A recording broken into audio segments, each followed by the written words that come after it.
The moment the fraudsters took away the old lady's pension, they would never have imagined that the old lady had such a hardcore neighbor. The moment the old lady shot herself, it was a sign that the fraudsters were about to be taken away by the Grim Reaper, leaving them with nothing but death. Byrne, after successfully dismantling the first fraud den, he used the fraudsters' mobile phones to find out the exact location of all the fraudulent companies through the darknet, and he set his next target on the closest and largest scam company. He then replenished his equipment and ammunition and started to move towards the target. In the meantime, Lisa had realized what Byrne was up to. Based on her knowledge and Byrne's formal style, his next target is likely to be 9 Stars United in Boston. Meanwhile, the chief also realized the seriousness of the problem and sent an elite commando team into the fraud center, intending to wait for Byrne's arrival. In the meantime, Jack's old FBI recruits have also arrived at 9 Stars United, which means that if Byrne wants to smash the nest, Byrne will have to deal with the Special Forces teams at the same time. But apparently our fears were misplaced because Byrne has already arrived on the scene. He's sending the team to another exit. The team leader asks for his name. He gave his name. Upon hearing Byrne's name, the captain immediately ordered his men to arrest him. The two sides soon got into a fight. Byrne had no trouble at all against the entire team recruited by Jack.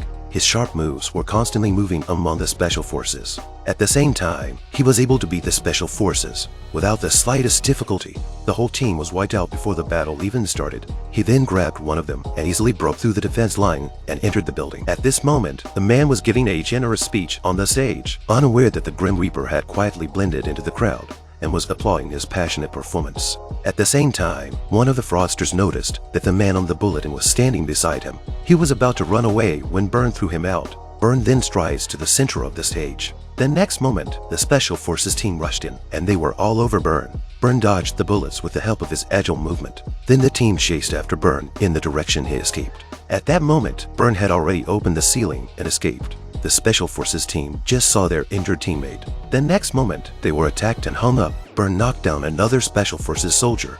The rest of the team heard the noise and rushed to the scene. Byrne quietly hid behind the wall and turned on the fire alarm system. The whole passageway was plunged into darkness. As soon as the Special Forces team showed up, Byrne quickly took control of the captain.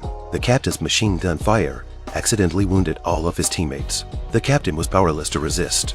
The captain still doesn't know his own strength. He dares to compete with the Beekeeper. He's not a small man and has got a sharp knife in his hand, but he had no chance against Byrne. The end result was obvious. Only 5 minutes into the battle, the two Special Forces teams were almost wiped out. The police had no choice but to send more men to support them. The police said they needed more men and said they didn't know who they were. Lisa calmly said he was just a beekeeper.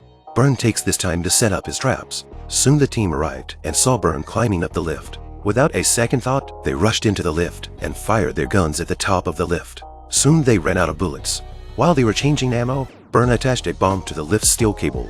The sound of the alarm attracted the attention of the team. They all fled towards the outside of the lift. In the next moment, the cable snapped, sending the Special Forces and the lift plummeting together. In less than 10 minutes, all 3 Special Forces teams were annihilated. Who wouldn't be afraid of such horrible fighting power? Byrne is calmly back to the fraud center. He grabbed the person in charge and threw out. Glass instantly shattered all over the place. And then he was pressed to death on the table. Picking up the binding machine next to the person in charge of the brain box is a pounding. The person in charge of the pain tore his heart and lungs, and the staples on his forehead are increasing. He took out his mobile phone and said you had defrauded a grandmother. She was an educator. A mother, you swindled her out of all her money. Yesterday she committed suicide. She was the only one who took care of me. He told the other men to give up specific information about the boss behind the scenes, and he himself could consider letting him off the hook. And the man had been scared by Byrne for a long time and chose to compromise. He showed Byrne a photo and said no one could catch him. Byrne said there was no one he couldn't catch. I'm 0 Cents Film. If you like this video, please give it a thumbs up, comment and subscribe to my channel. See you in the next video.